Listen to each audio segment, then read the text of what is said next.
بسم اللہ الرحمن الرحیم۔ السلام علیکم ناظرین، شوگر والے مریضوں کے لیے ایک بہت ہی آسان سا آزمودہ نسخہ حاضر ہے۔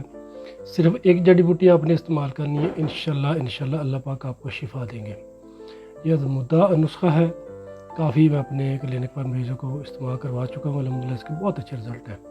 صرف ایک جڑی بوٹی ہے ناظرین، وہ ہے پنیر ڈوڈی۔ پنیر ڈوڈی آپ کو دیسی دواخانہ سے مل جائے گی، کتنی کو مہنگی جڑی بوٹی بھی نہیں ہے۔ اس کے آپ نے 9 دانے لینے ہیں، رات کو موٹا موٹا سے کوٹ کر 1 گلاس پانی میں ڈال دیں۔ دوسرے دن صبح خالی میں آپ اس کو چھان کر اس کا پانی پی لیں۔ روزانہ جان کے رات کو آپ نے 9 دانے بھگو دینے ہیں پانی میں 1 گلاس میں، صبح اس کو چھان کر پانی پی لیا کرنا ہے۔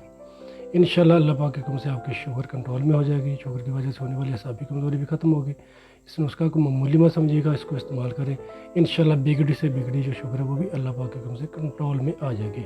شکریہ، فی امان اللہ۔ ویڈیو کو لازمی شیئر کیجیے گا۔